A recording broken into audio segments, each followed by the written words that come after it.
vitesse ya technologie pe ya information ndenge ezali kokende na kati ya bale monde pe awa na kati ya mboka na biso toyeli bino émission oyo ezali bongo vis-à-vis ezali émission oyo ekobemela bino masolo ya politique, sport, éducation, environnement, santé, vis-à-vis émission oyo bokana kolanda yango na ba différentes chaînes awa na kati ya mboka na biso pe na kati ya bale monde vis-à-vis oyo biso toyeli bino mpona kopesa bino ba information nyonso oyo ezali koleka na kati ya mokili pe awa na kati ya mboka na biso.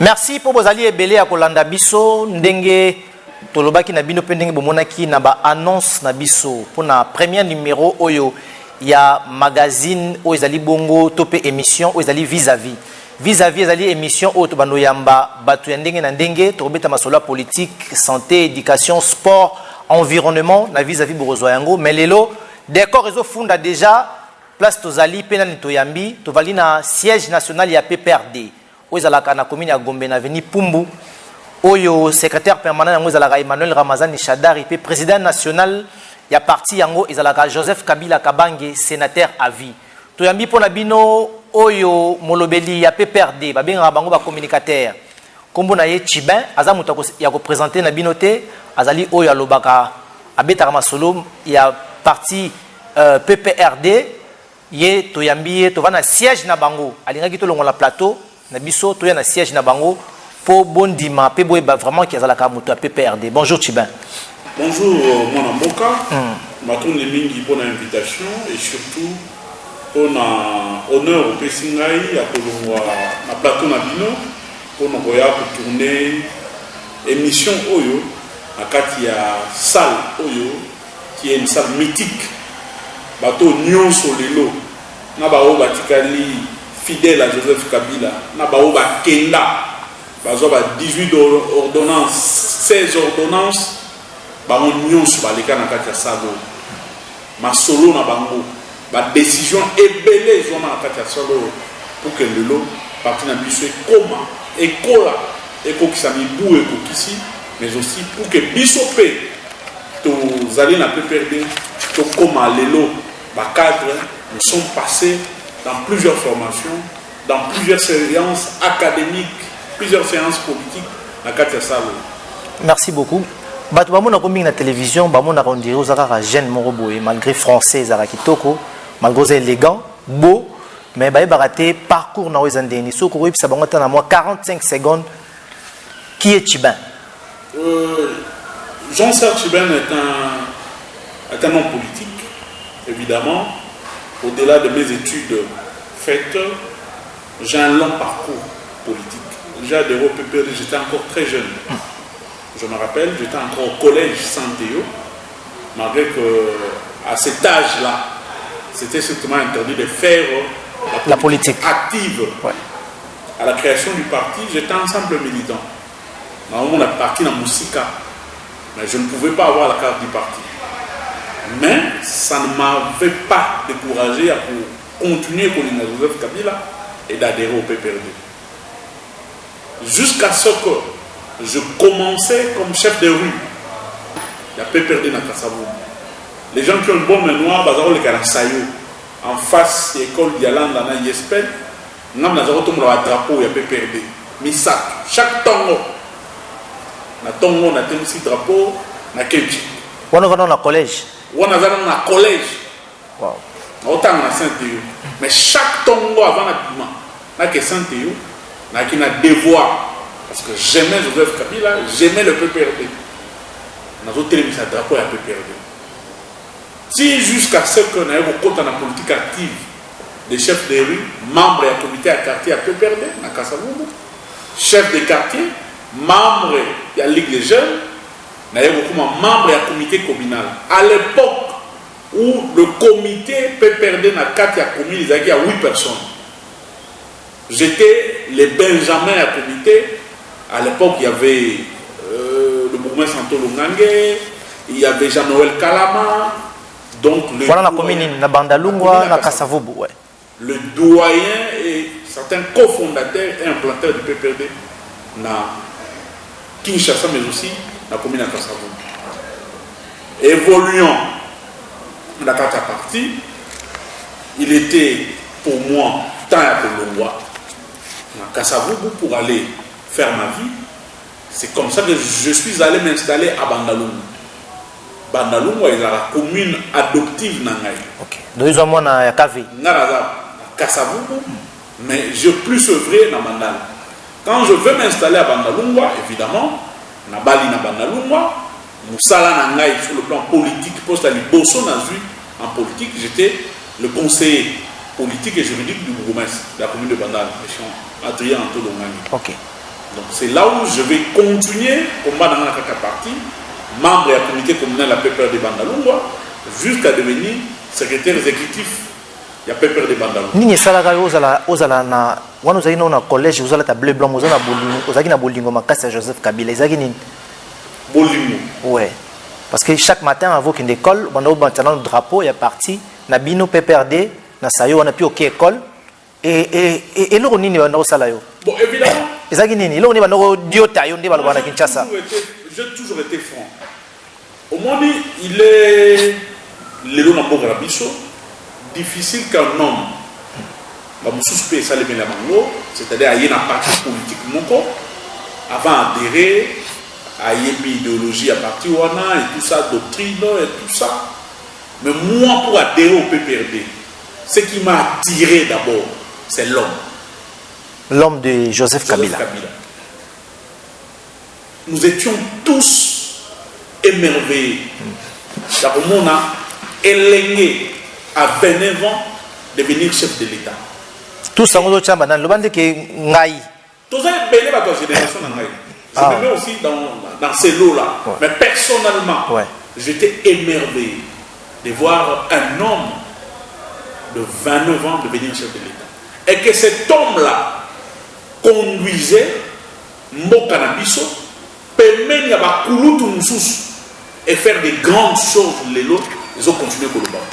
Voilà ce qui m'attire d'abord, c'est l'homme, ses valeurs. Ouais, elles ont incarné, c'est ce qui m'a poussé, évidemment. Il y a quand le PPD a été créé, il y a Kokota, ce qu'on a mouvement, où ils ont parti dans la statue à Liboso, il était initiateur, mais Sikoyo, il est devenu président national parce qu'il n'était plus chef de l'État. Merci. Jean-Serge Tibin. Tibin. Aux armes de ta province, Nini? Nazaline. Aux des pères et des mères, non, c'est un faux débat d'ailleurs. Nous sommes tous Congolais. Ouais. Je n'aime pas parler de ma province. Ah ouais. Et mais même Jésus Azalaki na Nazareth. Hein? Moi, je suis du Kwango.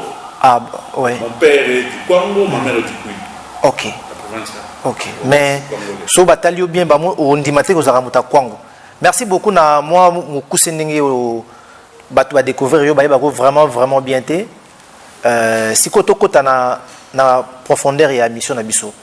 L'actualité ils ont dominé mboka ezali ya Seni ma ponomi pona président ya Seni tozali na 100 jours ya gouvernement Jean Samalukonde et puis tozali na état de siège oyo mokonzi ya mboka Félix Antoine Tshilombo Tshisekedi a décrétaki na Nord Kivu to banana na dossier ya 100 jours ya gouvernement Samalukonde pona yo 100 jours na bango. Est-ce positif ou bien négatif? Bon, les Konangai, je serai plus que franc. Ngai, personnellement, le bilan de M. Sam, dans 100 jours, est largement négatif. Je vais vous donner les faits. Vous avez posé un PPRDT? Non. Pour nous, Bisso, de pèse. Toujours ça l'opposition à la résistance pour nous mais nous disons la réalité. Et voilà pourquoi même dans le débat contradictoire nous sommes à l'aise. Nous amenons le fait, le principe et le preuve. Ne Kosama en lieu et place, il y a comme ça là une évaluation profonde. Il y a un tango tongonga ou à salaire de premier ministre. Après vrai que c'est la messe. Messe est malade. On a besoin de chrétien. Mais c'est ça ma bête. C'est ce que je dis. Ouais. Ils allaient malades. Mais là, quand on a en tant que Premier ministre, tout le monde a vraiment une évaluation. Il y a ma casse.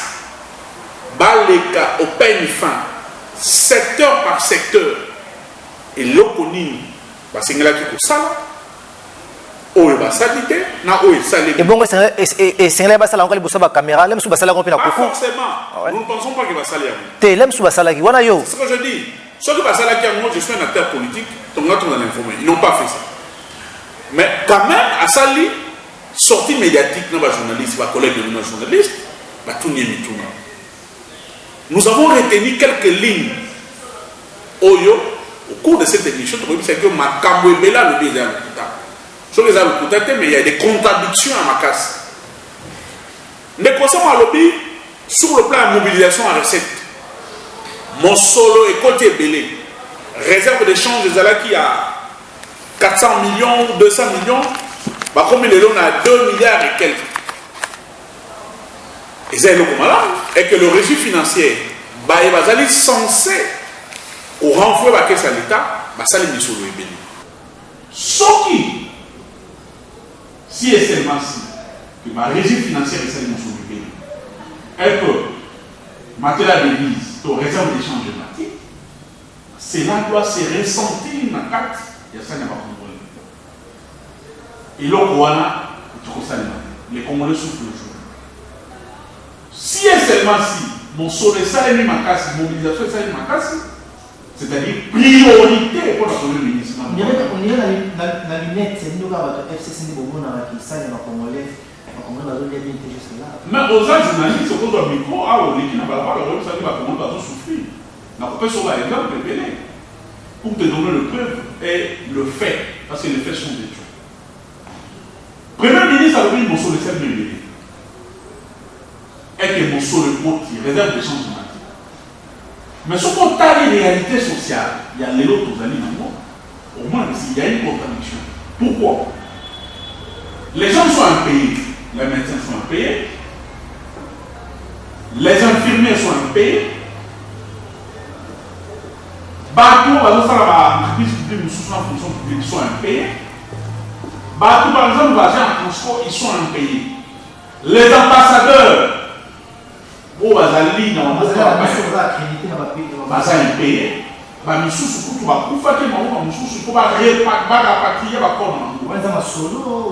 Ce sont les faits, mon solidarité.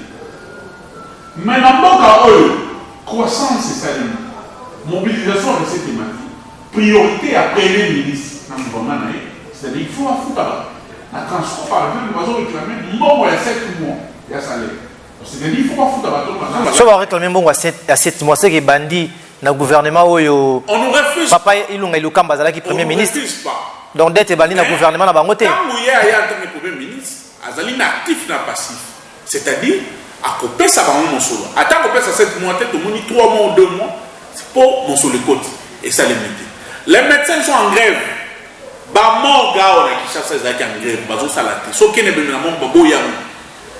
Bah fouti bah monter. Les infirmiers sont en grève. Bah fouti bah monter.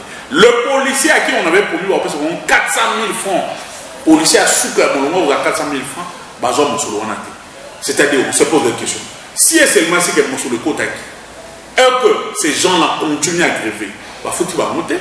C'est que ils allaient bah chiffrer bah pécipichons qui ne sont pas en réalité au et ça les maquis. Si seulement si ils allaient vraiment sur le côte acquis et qu'il y a augmentation, croissance économique, c'est-à-dire mon monnaie a détourné. Mais qui détourne? Il faut voir ça. Parce que la réalité sur le terrain et les chiffres que le Premier ministre nous donne, ils ont correspondre été. Donc ce que le Premier ministre fait dans les sous IGF donc côte Pinza et tout nini bazo zambongo wana.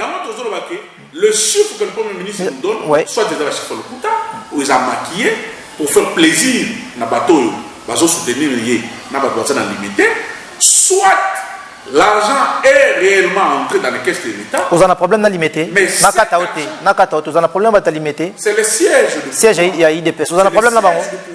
C'est l'UDPS qui nous a aujourd'hui. Nathan on a vu pourquoi ça faisait. Bisous là ça pas si on parlait de PPRD. Et là on est sur ça dans le PPRD. La Kabylie. parce que c'est pour la Kapili. Et c'est la raison pas cité. Mais les lots, ils dépêchent, limiter tout ça. Parce que ce sont eux qui sont au pouvoir aujourd'hui. Malgré les lots de Bazali, la méthodologie à Ouangana. Non, nous sommes en coalition. Non. Oui, vous êtes en coalition, vous gérez ensemble. Mais le bilan, c'est le bilan de l'UDPS. Le bilan.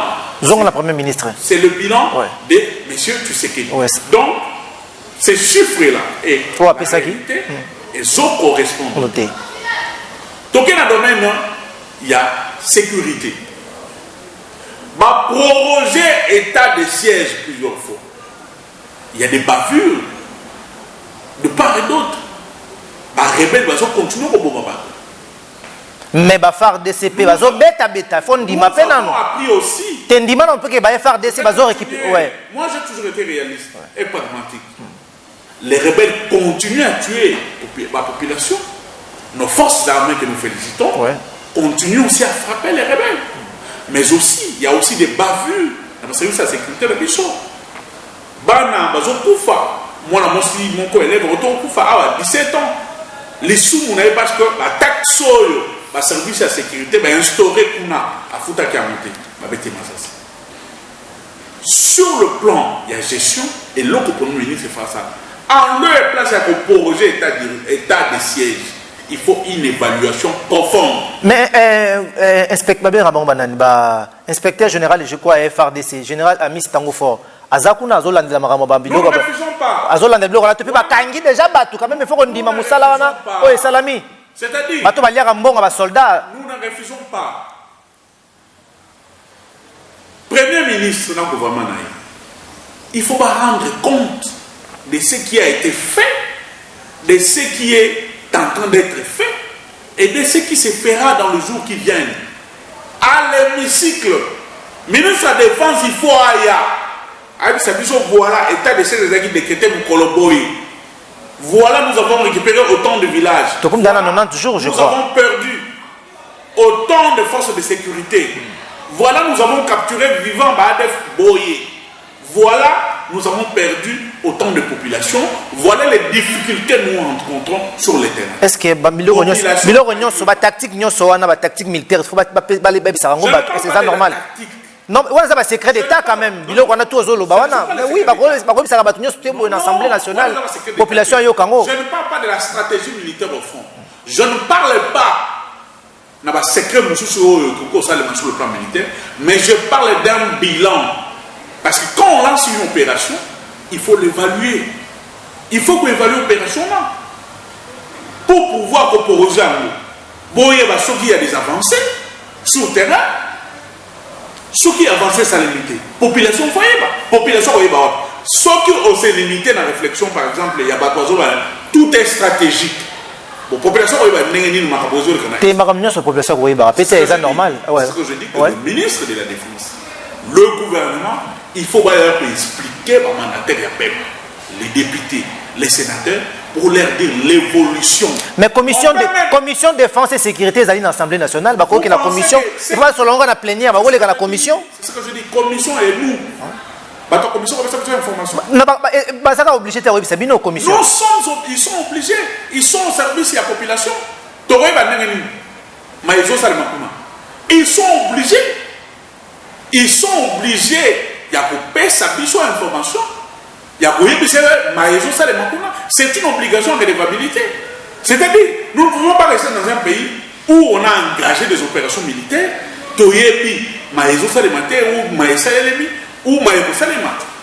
donc, au moins que sur le plan militaire, nous pouvons parler d'un bilan mitigé. Sur le plan économique, c'est un bilan mitigé. Sur le plan économique. Qu'est-ce qui prouve que c'est mitigé? Mais je vous donne le fait, n'a plus sur la fait. La simple population. FRDC, le territoire où ils sont occupés, au ADF, FRDC, et zongi, population comme Kimia. L'objectif est de ces désagréments. Mais non, non.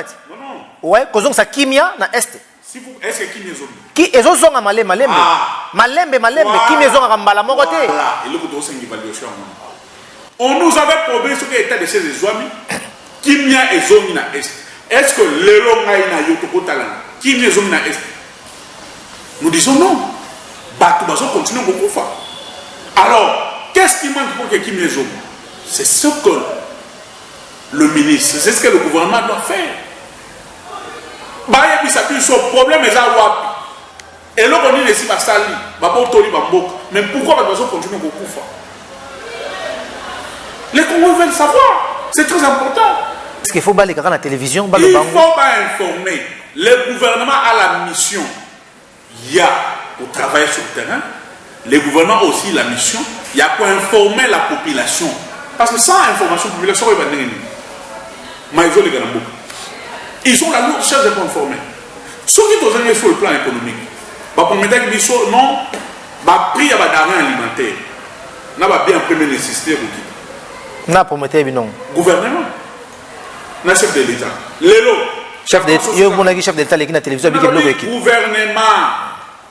Mais le chef de l'État. Et ça Masolo conseil des ministres et ça Masolo balabala. Masolo wana.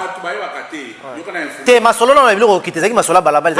Et ça la conseil des ministres té. Masolo ya balabala té, il y a un ministre de l'économie qui a fait un voyage qui na Namibie qui est rentré ici à cette déclaration nous avons suivi Masolo balabala té.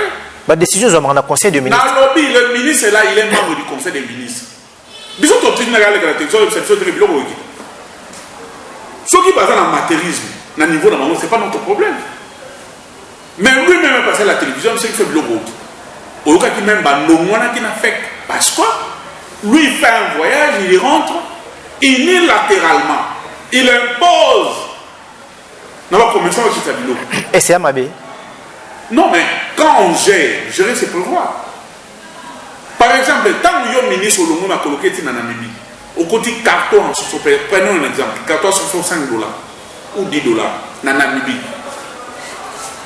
Il faut évacuer quand les commerçants achètent carton et sauce pour $10, il faut d'abord manutention. Il y a bateau, il y a sombi, il y a charge à nous. Na bateau et le en Namibie, il y a Kinshasa. Ça a un coût. Il faut foutre transport. Ou déplacer de la Namibie, rapport en Abisso. Ça a un coût. C'est comme rapport, il faut qu'on puisse décharger. Il y a des frais de manutention qui interviennent pour décharger les conteneurs. Il y a un coût de transport de Boma à Kinshasa. Ce qui est comme il peut à Kinshasa, il y a les frais de manutention. Parce qu'on va décharger les conteneurs pour pas qu'on s'en va chambre frigorifique ou la distribution. Nanzela peut foutre qui va péage, va bloquer. Nanzela est foutu par péage, est foutu par impôts et taxes. Dans le niveau de douane. C'est-à-dire, un commerçant, quand il met son prix, ou il fixe le prix à produit,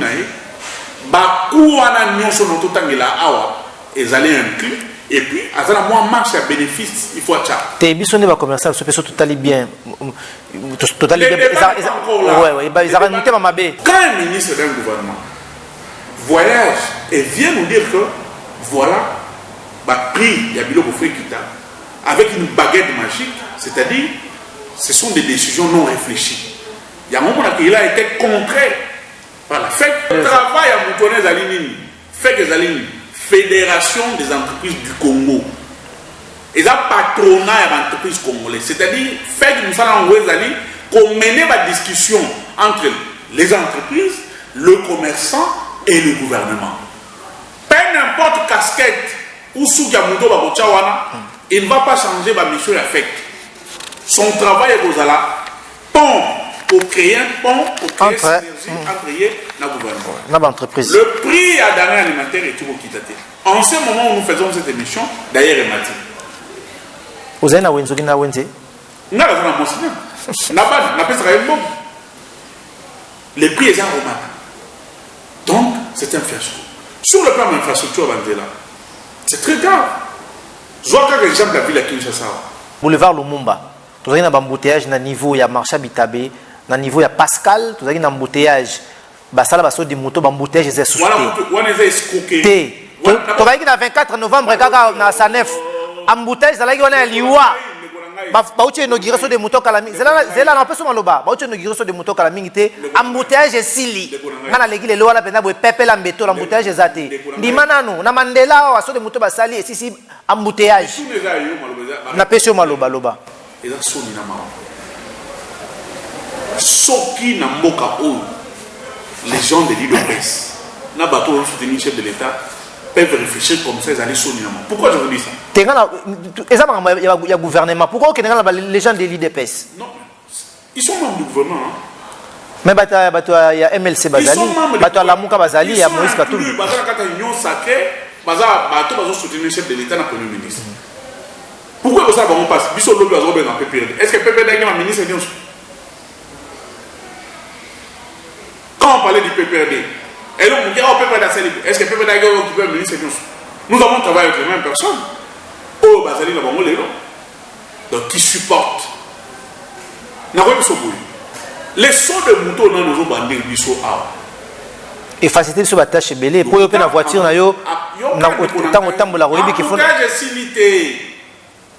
n'y a même pas une semaine. Il faut pas voyager. On va voyager dans le vol à 20 heures. Nous avons quitté ici, dans le centre-ville, 10 heures. Pour te comme un aéroport, il va 13 heures. Les embouteillages ne sont pas finis. 13 heures, 14 heures. Mais Kinshasa, c'est la métropole, mon il y a un choqué, sauf les moutons. Et aussi, c'est embouteillage. La Kinshasa. Surtout dans la partie où on est à Tchang, embouteillage est si vite. Embouteillage est alicats. Et s'il était, mais il l'on a dit s'il vous plaît, laissez-moi continuer. Ouais. Deuxièmement, sur les moutons, nous avons la biso na évaluation à 100 jours après le Premier ministre. Sur les moutons, nous avons une évaluation à 100 jours à chef de l'État. Oh, le ministre a 500 millions pour ces 100 jours. Bah, pour ça, est-ce que sur les moutons, nous avons voté 10 millions de dollars? On a menti au Congolais. Plus de 500 millions de dollars de paiement. Vous êtes architecte, vous avez la polytechnique. Nous avons des amis architectes. Parce que les moutons à Bisso, ils ont une initiative à l'évolution en Congo. Nous voyons des sauts de moutons, des échangeurs qui sont conçus dans le Boka Papaya. Ça a coûté le même prix. Mais on va salir les choses à le coûter. D'abord, 500 millions de paiements pour la maison peut fabriquer, pour le bassin de moutons, et le gros est limité. C'est du gâchis. Bah, dilapidement, vous avez une réserve de champs. Voilà pourquoi nous sommes dans une situation économique catastrophique aujourd'hui. Et ça nous coûte. Ce qui est au pays, total à ma sous.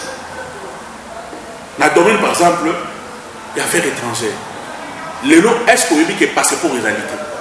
Tu vas passer au Tsagoya. Moi, j'ai des frères. Mais depuis papa, depuis Ilunga Ilukamba. Toujours l'UDPS, ministre à l'UDPS, avait rompu unilatéralement la société dans le passeport. Pour on a clarté. Bazar Bukuta. Clarté au binobotika on a société on a porté mission plainte par aujourd'hui ça nous passe la passeport. Lélo, une semaine, moi j'ai des sœurs et des frères qui devaient voyager. Passeport réservé. D'abord, à cause de son passeport. Tes passeports Ekita. Bah, il y avait si son passeport Ekita, non. Passeport Ekita. Bukuta. Moi-même là qui. Yo saka toi-même, mais bat musu subazati mais bato ba kino saba passeport ba saka na prix wana $90 bazali. Au bazali. Na iso tetembe. To si c'est mission on a vu mon appellation au que ça la bonne na passeport na $9 au salamoté. Bon. Chaque tetembe to si c'est mission na bi na personne $99. Au salamoté mon na passeport au salamoté. Ba bato ba saba $99 yo ngi ba kizalo. Ça le kuta ngai mon ko na autour de la lek na passeport. C'est un footballeur à $150 américains. $150 le kuta. Bah monsieur je va payer l'avion les autres. Il y a un vol et tout ça. Qu'est-ce que sont habillés? Donc le Lubumbashi. J'ai des amis même opposants, battus au pouvoir, membres de l'Union Sacrée, qui venaient d'être à Lubumbashi. Ils ont payé $350. $350 à l'avion. Et là, on est équité. Qu'est-ce qu'ils ont fait? Bon. Moussala Bamazolo, on a un domaine mine, dans le secteur mine. Dans le secteur mine. C'est une honte pour un pays comme le Congo. Bozoa, on a bien une hypothéquer en gros. Pendant $5 millions au Rwanda à Bimisaki, à Tunisie n'est pas naïf. Merci Jean-Serge Tibet, aux Ozongilayo. To zonga na ngambo ya régie parce que na kati émission na biso tozaka na actualité de la semaine. Ba actualité sur l'équipe courant en semaine to annonçaka ngopé na ba téléspectateurs na biso. Semaine oyo ezaki dominé mingi na masolo o Italie na ville ya Kinshasa surtout ba kuluna oyo bakangaki bango po bakende kosala misala kuna na kanya makasese ba présenter bango gouverneur de la ville azaki wana Jontini Ngobila na commissaire provincial ya la police bolanda élément oyo et puis to rozonga na Jean-Serge Tibin. Aujourd'hui, encore une fois de plus, les 375 Kuluna que vous voyez ici devant nous, c'est pour la 6e fois que le général Kassongo, qui est le commandant des services nationaux, va pouvoir les acheminer à Kanyamakasese. C'est la volonté du président de la République, chef de l'État, Félix Antoine Tshisekedi Tshilombo. Bino bakuluna, boye bisala baninga na bino batika mosala ya kuluna. Soki batikite bakolanda bino bipai wapi bino bozo okende. Bandeko mingi bakufili ko na bino, banlèvement bosali mingi, bandeko ebele bakoma na bapota na nzoto na motu po liko na bino. Encore une fois, merci, infiniment merci à la police provinciale de la ville de Kinshasa ainsi qu'au commandant des services nationaux. Semaine où tu aussi la première dame, Maman Denis Nyakiro Tshisekedi, a salagi pe audience soit pe yambaki moi na muazika ki na moto. Donc tout l'élément ya première dame, Maman Denis Nyakiro ebo tozonga to si sana na invité na biso. Je viens pour la petite, bisous, ça va? Ah, comment va? Ah! Non, non.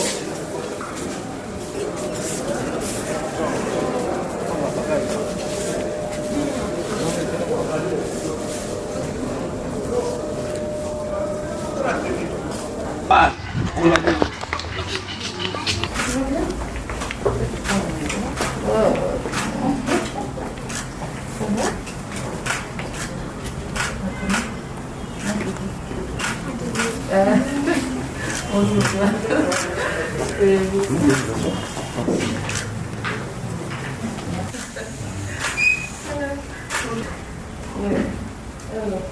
Il fallait aller mollo avec la chirurgie. Le grand problème, c'était d'abord de dégager le cou pour qu'elle puisse récupérer le mouvement. Ce qui a été fait, c'est bon.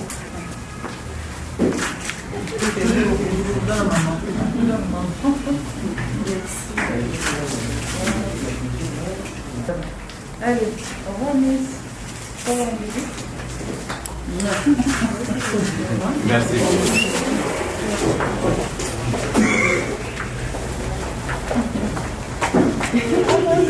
tozangaki moto akosunga biso toleli leliti tomoni première dame ekokota après likambo yango akoti amemi biso na Dubai mwana yoyo azwi traitement complet en tout cas lelo ayambi biso topesi merci mingi na première dame. Naomi azika kana mai ati aglisaka tango aziki mwana asouffrir mwana komi malformation abendani munoko na misu na nzangaki mutu oyo akoki kosunga ngai kasi mukolo mama yaka kokota na ka kotala ba orphelin na bota courage na kei na ke kotala mama tango amoni mwana na ngai ayebisi ngai akoede ngai après mikolo eleki mama ekobenga ngai ale baye kosalela biso ba passeport baye kokende na Dubai ba opérer mwana na ndenge mwana zongi mama pe alobia kosunga tina suka parce que mwana azalaki boete abenda naka penza kangamaka mwana soki ezalaki ti lelo mbela kufa kasi nzambe ayekosunga kolekana na mama na ngai lelo mwana na ngai azongisi elongi na ye lisusu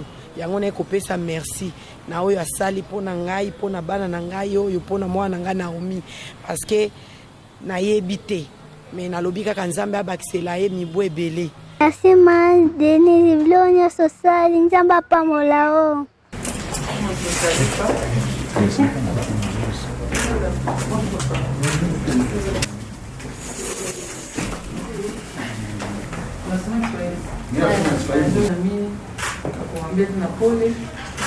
Hapa hakuna remercie yangu iko tu kwa Mungu.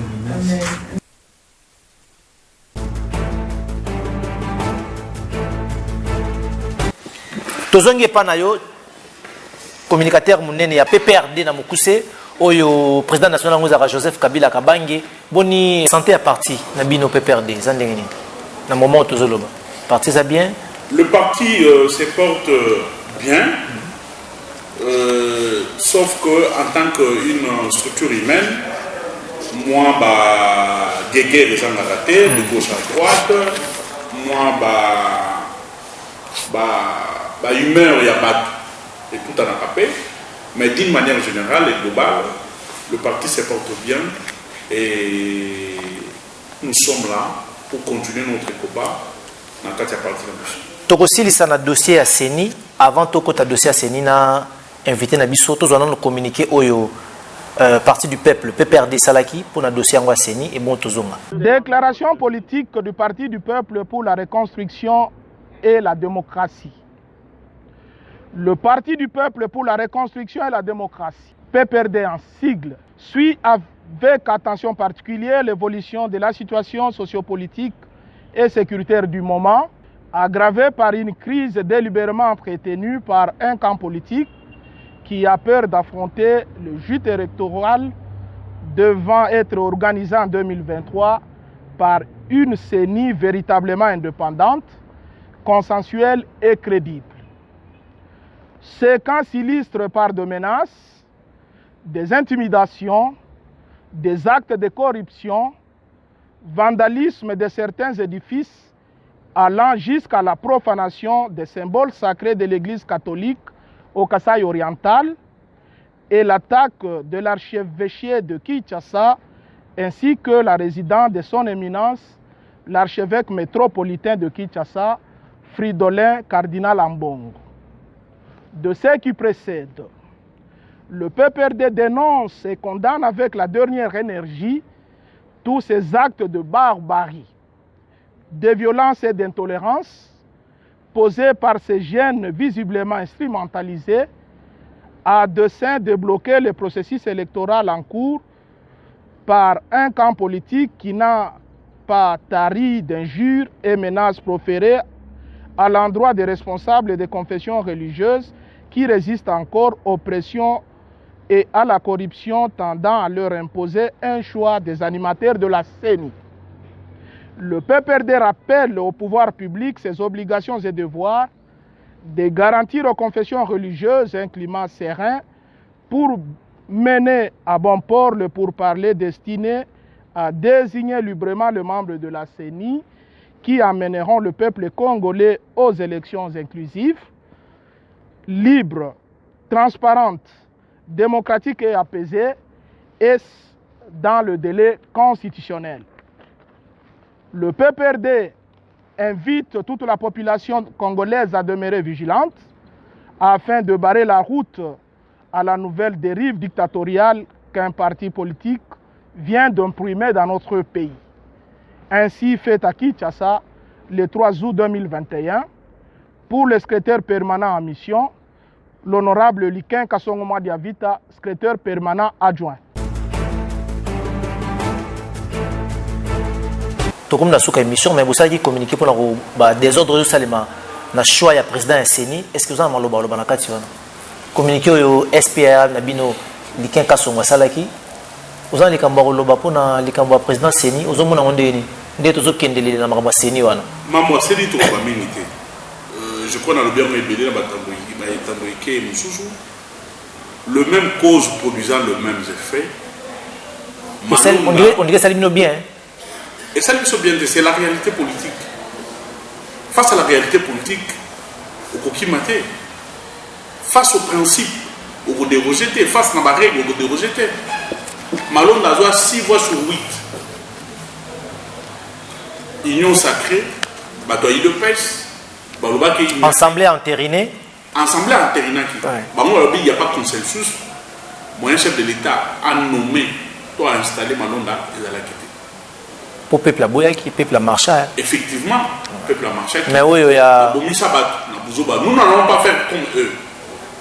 Parce qu'il y avait encore des voix, on revient dans les voies de recours par rapport à ces dossiers-là. Mais on a eu de peste, la solution est d'ailleurs pour la population, il y a des gens qui sont morts.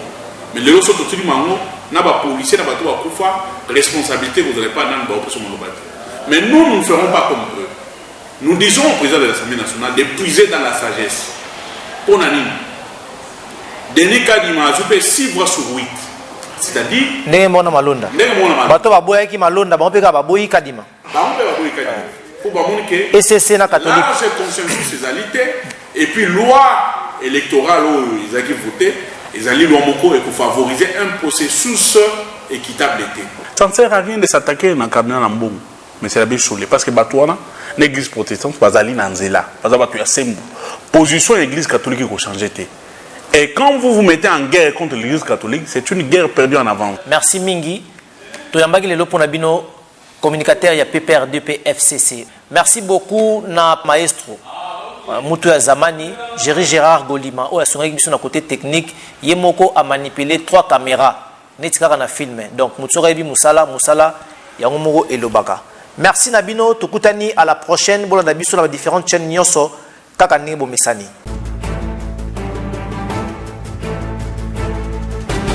Vu vitesse ya technologie, pe ya information, ndenge ezali ko kende na kati ya bale monde, pe awa na kati ya mboka na biso, biso toyeli bino émission oyo ezali bongo vis-à-vis. Vis-à-vis ezali émission oyo, ekobemela bino masolo ya politique, sport, éducation, environnement, santé, vis-à-vis émission oyo bokana kolanda yango na ba différentes chaînes awa na kati ya mboka na biso pe na kati ya bale monde. Vis-à-vis oyo biso toyeli bino mpona kopesa bino ba information nyonso oyo ezali koleka na kati ya mokili pe awa na kati ya mboka na biso.